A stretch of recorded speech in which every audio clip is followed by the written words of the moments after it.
The final phase of World War II in Europe was marked not only by victory but also by the sickening revelation of the Holocaust. Allied forces, pushing deep into German territory, began to encounter places that defied human comprehension. These were not military installations or strategic targets but industrial complexes of systematic murder. The first major camp discovered by Western allies was Ohrdruf, a subcamp of Buchenwald. Ohrdruf was liberated by the U.S. 4th Armored Division on April 4, 1945, and the scene was immediately recognized as unlike anything the seasoned troops had ever witnessed. The soldiers found evidence of barbaric cruelty and mass extermination that shocked them to their core. Piles of emaciated bodies lay scattered across the grounds, some partially burned and others clearly beaten to death. The systematic nature of the violence was immediately apparent in the infrastructure the Nazi guards had left behind. The sheer scale of inhumanity present within the camp walls was a psychological blow to the liberating armies. Reports quickly filtered up the chain of command, describing sights that were literally unbelievable to those who had not seen them. These reports reached General Dwight D. Eisenhower, the supreme commander of the Allied Expeditionary Force. Eisenhower was personally directing the final assaults against the crumbling Nazi regime across the European theater.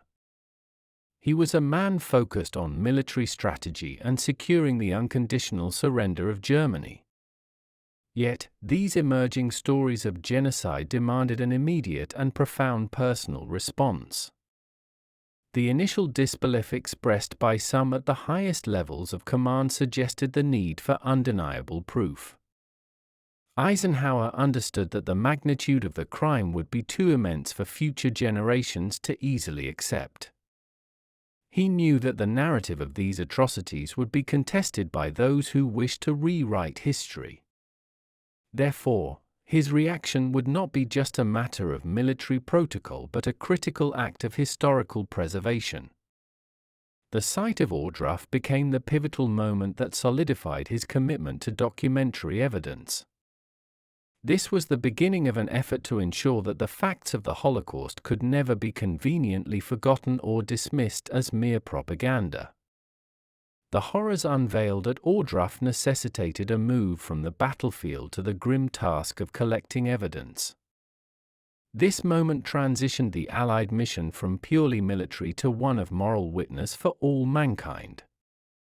General Eisenhower was touring the newly secured regions of Germany when the reports of Ohrdruf reached him. His initial destination was not the concentration camp itself, but the battlefield necessitated a change in his itinerary. He diverted his personal convoy to the site near Gotha in order to verify the shocking contents of the initial military briefings. On April 12, 1945, Eisenhower, accompanied by Generals Omar Bradley and George S. Patton, arrived at the gates of Ohrdruf. The Supreme Commander's visit was deeply personal and entirely voluntary, a break from his pressing operational duties. He insisted on seeing the camp immediately and first-hand, refusing to rely solely on the testimonies of his subordinate officers. The experience of walking through the camp was visibly devastating for the seasoned military leader. Eisenhower was already accustomed to the carnage and brutality of conventional warfare across Europe. However, the specific, calculated depravity of the death camp system was an entirely different kind of horror. He encountered the stark evidence of starvation, torture, and wanton murder on a scale that was unimaginable. The generals were shown the bodies of prisoners who had been shot just moments before the American arrival. They saw the deep trenches where thousands of remains had been hastily buried by the retreating SS. The sight of the crude gallows and the starvation diet offered incontrovertible proof of the camp's true purpose. General Patton, a man not easily moved, reportedly refused to enter one of the buildings and was physically sickened by the sights. Eisenhower himself walked deliberately and slowly through the entire facility, meticulously observing everything. He studied the skeletal remains and the instruments of torture with a forensic intensity, absorbing every single detail. His purpose in that moment was to create an indelible memory of the place within his own mind. This first-hand observation was crucial for the authority his later statements would carry on the global stage. He recognized the weight of his office and the unique responsibility it placed upon his shoulders. The visit transformed a military objective into a moral imperative for the future of civilization. It became clear that the documentation of these crimes was as important as the military victory over Nazism. Eisenhower later described the smell of the crematoria and the sight of the stacked bodies in stark and powerful language. The visit concluded with the general completely convinced of the unimaginable scope of the Nazi atrocities. The immediate scenes that greeted Eisenhower and his generals at Ohrdruf were a horrifying catalogue of organized cruelty.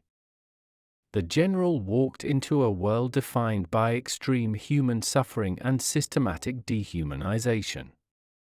He was confronted by the remnants of what was clearly a starvation and slave labor regime. The most shocking immediate discovery was a wooden shed containing the bodies of over 30 prisoners. These men had been executed by the retreating SS guards just before the American liberation. Some had been shot in the head while others had been brutally beaten to death in a final act of malice. The general observed the small, makeshift crematorium in a nearby building that had been used to dispose of the dead. The ovens were still visibly stained with human ash and bone fragments, a tangible proof of mass murder. Outside, the generals were shown the deep, open trenches which the Nazis had forced prisoners to dig. These pits were intended to be mass graves, part of the final attempt to cover up the evidence of their crimes. The liberated prisoners who remained were spectral figures, barely alive and suffering from extreme typhus and dysentery.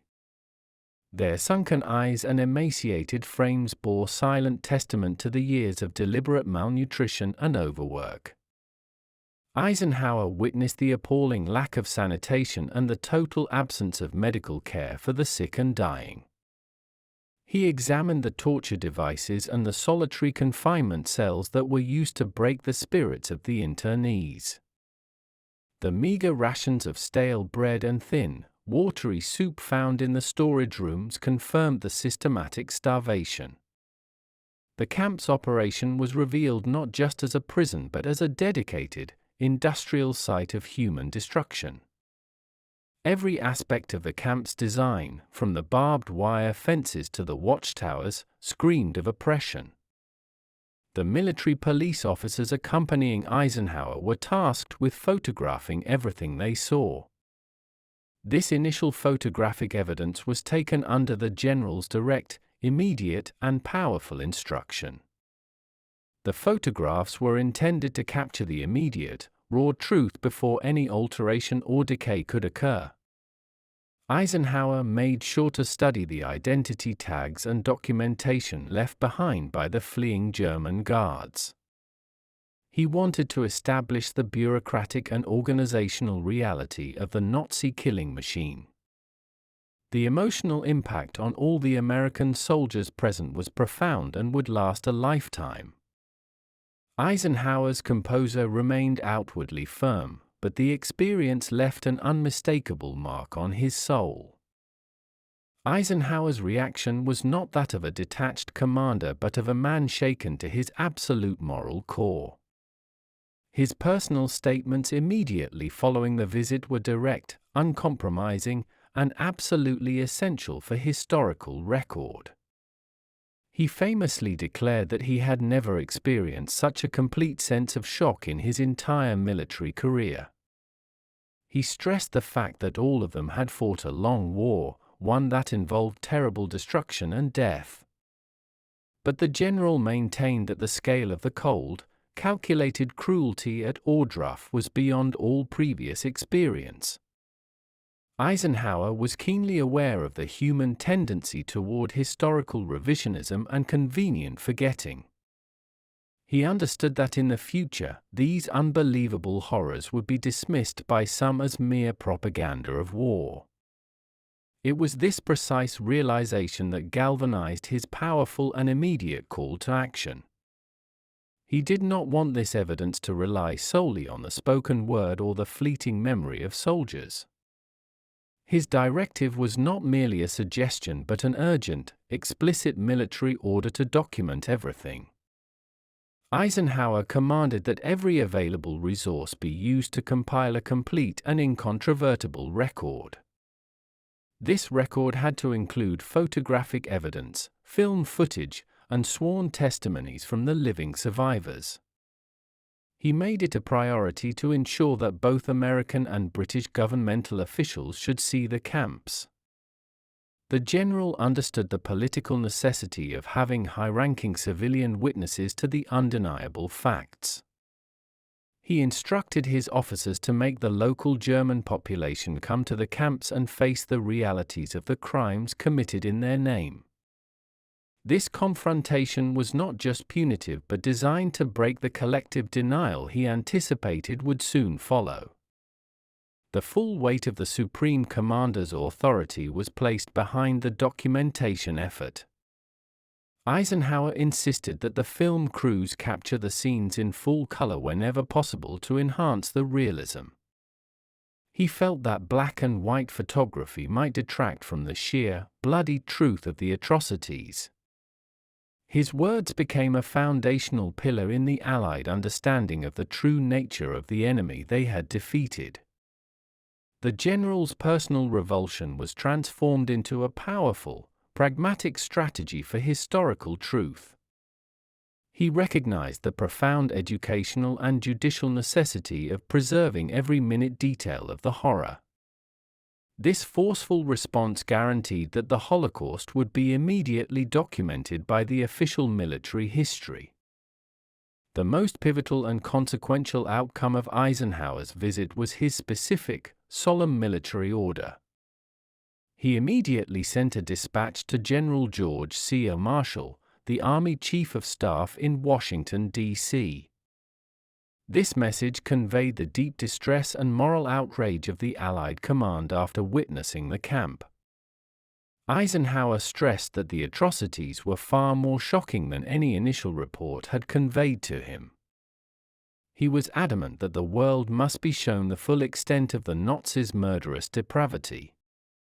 His order was simple but incredibly powerful: bring the evidence to the world before it could be denied.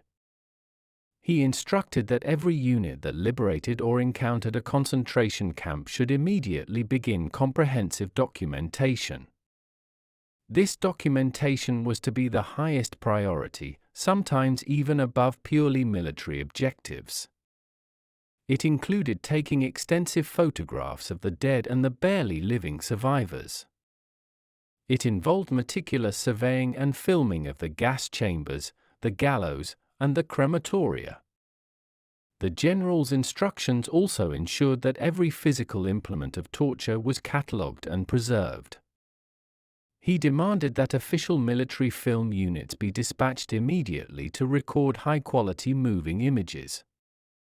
Eisenhower knew that the medium of film would provide an undeniable, visceral truth that still photographs might lack. He explicitly ordered that a select group of American military personnel and journalists be taken through the camps.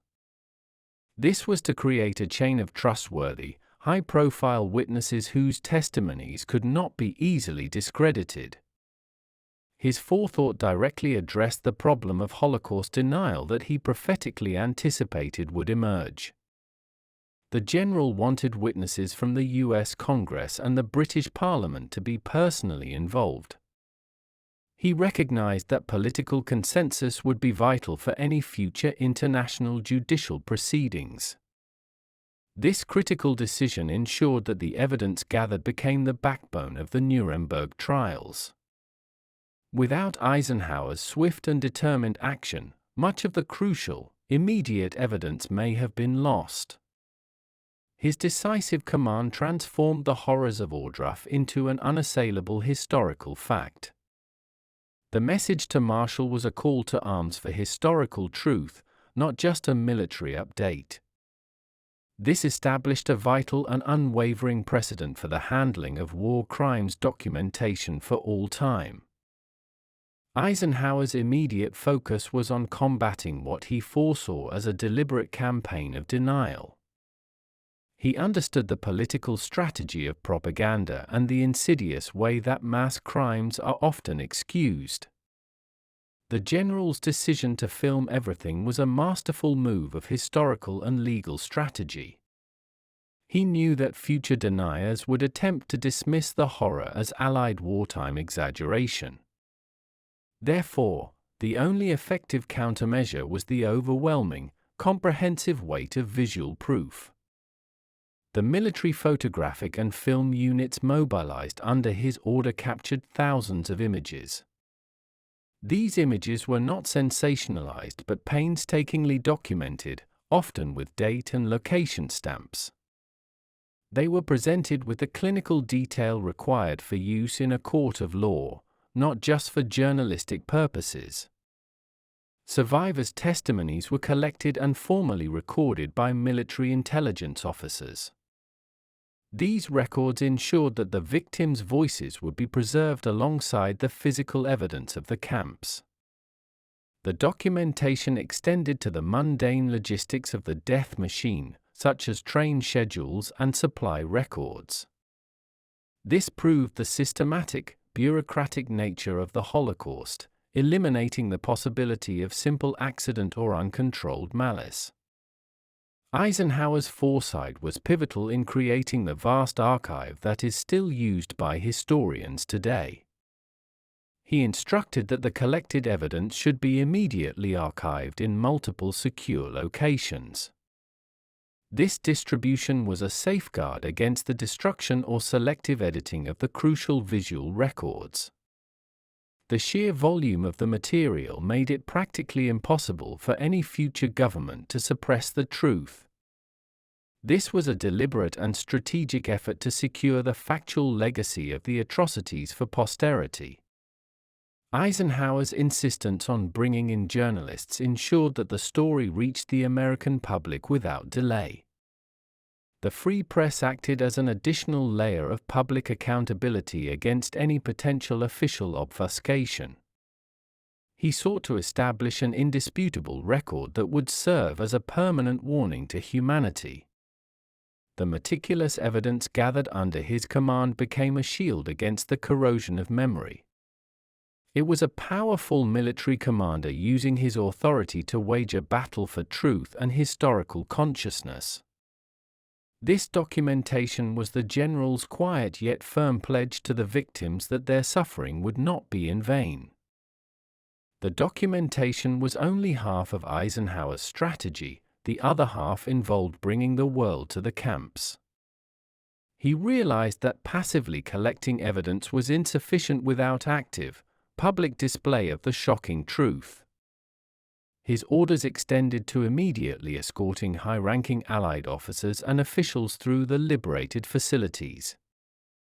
The list of invited witnesses included the most respected journalists and photographers of the day. This group of influential public figures served as the general's primary ambassadors of truth to the global community. Eisenhower ensured that the official delegation toured Ohrdruf, Buchenwald, and other major camps in succession. He instructed his officers to allow the witnesses to move freely and see everything without censorship. The experience of these delegates was designed to be as unvarnished and raw as the soldiers' initial encounter. He specifically organized a trip for members of the U.S. Congress and the British Parliament. The presence of elected officials was a necessary step to secure political and legislative support for future action. These civilian leaders had to see the atrocities to be able to testify to the full depravity upon their return home. Eisenhower was ensuring that the facts of the Holocaust would be enshrined in the official legislative records of both nations. He understood that politicians hold the power to shape memory through official institutions and education. The images these witnesses brought back home irrevocably changed the public perception of the war's true stakes. The news reports and photographs from the journalists created a powerful, undeniable global outcry. It became impossible for citizens in Allied countries to look away from the true nature of the enemy. The general's decision was a masterful stroke of moral and political leadership in a time of chaos. He utilized his military authority to compel civilian engagement with the darkest chapter of the war. This public witnessing campaign cemented the historical reality of the Holocaust in the immediate post-war consciousness. The collective shock of the world community was purposefully engineered by Eisenhower's firm directive. He ensured that the memory of the victims was placed immediately into the stream of world history. The visit by the delegation of U.S. congressmen was one of the most direct results of Eisenhower's urgent telegram. He specifically requested that Congress send a group of representatives to Germany to observe the camps firsthand. The congressmen arrived in Germany quickly, realizing the gravity of the situation that the Supreme Commander described. They were escorted through the camps by high-ranking military officials, including Eisenhower himself. Their civilian attire and legislative demeanor made the contrast with the grim setting even more striking and profound. The congressional delegation toured Ohrdruf and Buchenwald, seeing the entire machinery of death in operation. They viewed the starved, skeletal remains of the dead, lying exactly as the soldiers had found them. The lawmakers were shown the various methods of execution and disposal used by the SS guards. This group of powerful American citizens became immediate and powerful first-person witnesses to the Nazi genocide. Their personal testimonies would carry undeniable weight when they returned to Washington, D.C. One of the congressmen, upon seeing the piles of dead bodies, famously remarked that he now understood the full horror. He stated that the American people, in their comfortable homes, could never truly grasp the evil without their testimony. The lawmakers gathered evidence and took photographs themselves to supplement the official military record. They realized the solemn duty they held to convey the unvarnished, awful truth to their constituents. The congressmen's detailed reports would later be read into the official records of the United States Congress. This act of entering the evidence into the public and legislative record was a key part of Eisenhower's anti-denial strategy. The official government sanction of the evidence made it virtually impossible to dismiss as mere wartime hyperbole. Their visit ensured that the political will necessary for the Nuremberg trials would be immediately secured. It also laid the foundation for future educational efforts concerning the facts of the Holocaust in America. Eisenhower understood that a civilian democratic body's witness was necessary to legitimize the facts globally. The delegation's shock and grief provided the necessary moral clarity for the victorious Allies' next steps. This critical diplomatic moment successfully transformed a military discovery into a global humanitarian concern. General Eisenhower's public statements following his visit were intentionally clear, brief, and devastatingly honest. He did not use flowery or overly emotional language but instead chose the powerful language of factual testimony. His words were meant to be irrefutable proof presented by the most trusted military leader of the time. He famously stated that the evidence he saw was so overwhelming that he felt a duty to ensure that the facts were recorded. Eisenhower declared that he personally visited the camp because he knew that in the future, people would not believe the facts. This statement encapsulates his prophetic understanding of the nature of Holocaust denial. He urged all commanders to visit the concentration camps they uncovered to secure their own indelible witness. He understood that the memory of the camps needed to be carried by the most credible voices in the world. Eisenhower's statements went beyond just military reporting and entered the realm of moral philosophy. He described the scenes at Ohrdruf as a deliberate, organized savagery that was sickening to the soul. He made it clear that the Allied cause was not just a fight against a geopolitical enemy but against pure evil. The general emphasized the necessity of exposing the full extent of Nazi barbarism to the German people themselves. He ordered the local townspeople to be marched through the camps to see what was done in their nation's name. This public confrontation was an attempt to dismantle the convenient collective ignorance of the German populace. Eisenhower's statement served as a public commitment to bringing the perpetrators of these crimes to swift justice. He set the tone for the Allies' post-war policy regarding war crimes and accountability for the genocide. His personal testimony from the highest military office gave immediate, unquestionable credibility to the unfolding tragedy. The general's words resonated across the world, creating a global moral clarity about the war's darkest purpose. He effectively leveraged his enormous moral authority to mandate the acceptance of this historical truth. The sincerity and shock in his voice convinced a world that was weary of wartime propaganda. Eisenhower's public response became a timeless example of moral leadership in the face of absolute depravity. Eisenhower's response was ultimately a powerful call for the permanent responsibility to actively remember. His actions were driven by the moral conviction that forgetting the Holocaust would be a crime in itself. He understood that documenting the camps was not an end but the crucial beginning of a long historical duty. The general's most immediate action after witnessing the horrors was to confront the local German civilians. He mandated that the residents of the nearby town of Ohrdruf be brought to the camp grounds for a forced tour. The German citizens were made to walk among the dead bodies and see the evidence of the gas chambers. This was a deliberate attempt to shock them out of any potential future claims of plausible deniability. Eisenhower was ensuring that the collective memory of the local community would forever be stained by the truth.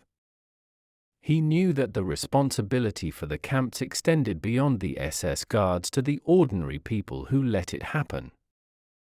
The German citizens who toured the camp were often filmed by Allied movie cameras to document their reactions.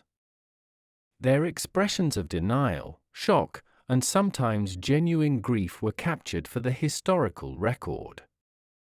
This forceful act was necessary to establish the principle of national and communal accountability for the atrocities.